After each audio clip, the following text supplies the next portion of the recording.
Capítulo 4. Prazos. Artigo 10. As regras previstas nesta instrução normativa deverão ser cumpridas nos prazos e condições a seguir indicados, observado o disposto no artigo 125 da Lei Estadual nº 8.258/2005. Inciso 1º.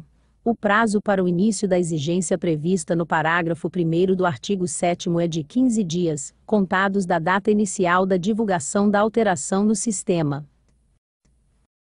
Inciso 2º.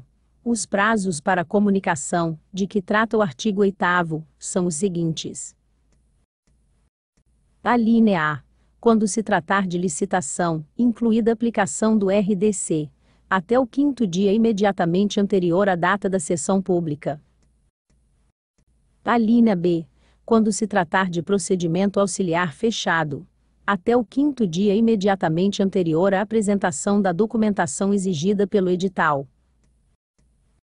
Artigo 11. Os prazos para o envio de elementos de fiscalização dos eventos previstos no artigo 5º, caput, mediante o sistema de que trata o artigo 4º, caput, ambos desta instrução normativa, são os seguintes. Inciso 1º. Em se tratando de licitação, até 5 dias imediatamente seguintes à data registrada no ato de sua homologação. Inciso 2º. Em caso de procedimento auxiliar fechado, até 5 dias imediatamente seguintes à data da apresentação da documentação exigida pelo edital. Inciso 3º. Quando se tratar de dispensa ou inexigibilidade de licitação, até 3 dias imediatamente após a ratificação prevista no artigo 26, caput, da Lei Nacional nº 8.666/1993. Inciso 4º. Quando se tratar de adesão à ata de registro de preços, até 3 dias imediatamente seguintes à data registrada no ato de adesão. Artigo 12. O prazo para envio de elementos de fiscalização relativos a contratos, e a seus aditivos, e a ata, ou outro instrumento, que disponha resultado de procedimento auxiliar fechado, é de 5 dias úteis, a contar. Inciso 1º. Quando se tratar de contrato decorrente de licitação, de dispensa ou inexigibilidade, e de adesão à ata de registro de preços, da data da assinatura registrada no instrumento. Inciso 2º. Quando se tratar de resultado de procedimento auxiliar fechado, da data registrada na ata, ou em outro instrumento formal, que trate do resultado da pré-qualificação, ou do credenciamento. Inciso 3º. Quando se tratar de aditivo ao contrato, da data da assinatura registrada no termo aditivo. Inciso 4º. Quando se tratar de publicação de ato relativo ao contrato, e a seus aditivos, da data da efetiva publicação. Capítulo 5º. Sanções. Artigo 13. Incorrerá em violação à norma prevista no inciso 3º do artigo 67 da Lei Estadual nº 8.258/2005, ficando sujeito à sanção pecuniária estabelecida no inciso 3º do parágrafo 3º do artigo 274 do Regimento Interno, o responsável de que trata o artigo 9º desta instrução normativa, que não enviar elementos de fiscalização concernentes aos eventos referidos em seu artigo 5º, caput. Parágrafo único.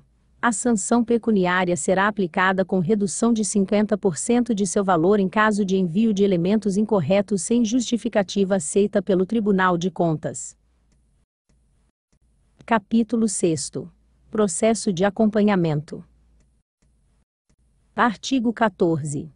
O processo decorrente de acompanhamento de eventos, de que trata o artigo 5º, caput, desta instrução normativa seguirá o rito previsto nos artigos 50 e 51, combinados com o artigo 75 da Lei Estadual nº 8.258/2005. Parágrafo 1º. Cabe à unidade responsável pela fiscalização de atos e contratos no Tribunal de Contas apresentar, por meio da secretária responsável pelo controle externo, proposta de fiscalização dos eventos referidos no caput deste artigo para inclusão no plano de fiscalização do órgão. Parágrafo 2º. Os relatórios das fiscalizações realizados em cumprimento ao plano de fiscalização do Tribunal de Contas evidenciarão, dentre outros pontos considerados relevantes, o montante dos recursos envolvidos e o atendimento, ou não, dos aspectos tratados no artigo 1º desta instrução normativa. Capítulo 7º. Organização da documentação no órgão ou entidade de origem. Artigo 15. Os órgãos e as entidades dos poderes públicos do Estado e dos municípios, o Ministério Público Estadual e o Tribunal de Contas do Estado, deverão organizar os documentos listados no anexo desta instrução normativa, relativamente a cada um dos eventos realizados para a contratação pública, sem prejuízo da exigência de outros documentos previstos em lei. Capítulo 8º. Disposições finais e transitórias. Artigo 16. Para a fiscalização prevista nesta instrução normativa, será adotado o Sistema de Acompanhamento Eletrônico de Contratação Pública SACOP. Artigo 17. A partir da entrada em vigor desta instrução normativa, para os efeitos de seu artigo 9º, os órgãos e entidades referidos em seu artigo 15, poderão apresentar ao Tribunal de Contas, por meio de ofício específico, o responsável pelo envio dos elementos de fiscalização. Parágrafo único. Na apresentação de que trata o caput deste artigo, deverão ser fornecidas cópias do documento de identidade, do comprovante de inscrição no cadastro de pessoa física, CPF, e do comprovante de residência do responsável pelo envio dos elementos, podendo ser exigidos outros documentos pelo Sistema de Cadastro de Responsáveis por órgãos e entidades sob a jurisdição do Tribunal de Contas. Artigo 18. Ato normativo disciplinará o tratamento a ser dado aos processos de fiscalização de atos e contratos abertos até a entrada em vigor desta instrução normativa. Artigo 19. Esta instrução normativa entra em vigor em 2 de fevereiro de 2015. Parágrafo 1º. Nos primeiros 60 dias de sua vigência, é facultado o envio dos elementos de fiscalização mediante o sistema de que trata o seu artigo 16, tornando-se obrigatório o envio por esse meio a partir de 3 de abril de 2015. Parágrafo 2º. Durante o período facultativo, de que trata o parágrafo 1º deste artigo, os jurisdicionados que optarem por enviar os elementos de fiscalização pelo referido sistema, estarão desobrigados de cumprir a Instrução Normativa TCE/Maranhão número 006, de 3 de dezembro de 2003. Artigo 20. Revogam-se a Instrução Normativa TCE/Maranhão número 006/2003 e a Instrução Normativa TCE/Maranhão número 019, de 12 de novembro de 2008, a partir de 3 de abril de 2015.